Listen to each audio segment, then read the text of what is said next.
અને આ લાગણીને આપણે જો નામ આપીએ તો એ લાગણી છે તરબતર. એક જ સીન એવો છે જ્યાં ત્રણેય વાર્તાઓ અડધી મિનિટ 1.5 મિનિટ માટે ભેગી થાય છે ને છૂટી પડી જાય છે. પ્રીતસિંહ ગોહિલની જે સ્ટાઇલ છે એ ગતિએ વાર્તા ત્રણેય વહે છે, પણ એક સાથે વહે છે.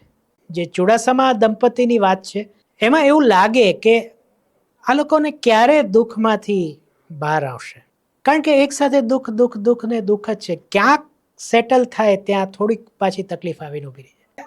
આ શહેર માટે આ લોકો આટલા ભોળા છે, આ લોકો કેમ જીવતા હશે?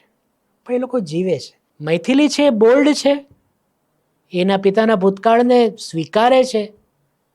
રામને બોલ્ડ થતા વાર લાગે છે પણ બોલ્ડ થાય છે. ત્રીજી વાર્તા જે મહાદેવ અને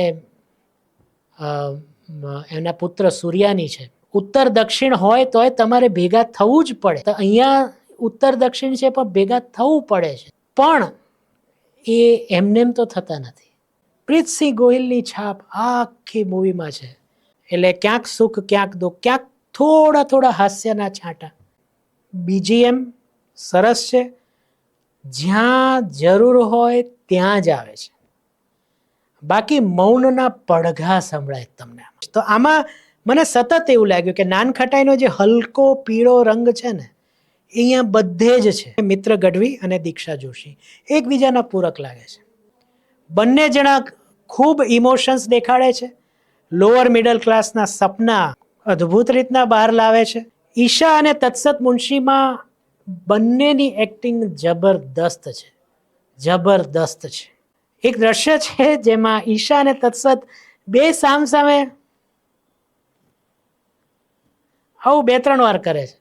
એ ખૂબ સરસ. એટલે એમાં એમનું જે ટ્યુનિંગ છે એ જોવાની ખૂબ મજા આવે છે.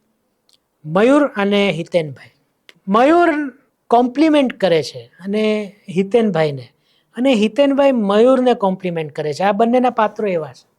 એક દ્રશ્ય છે જેમાં બંને જણા જમવા બેસે છે, દાળ પીવે છે.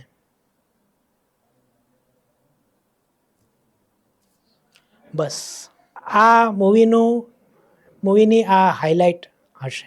ગયા વખતની જેમ હું જરાય આમ કે આમને હું સીધા 4 સ્ટાર આપીશ.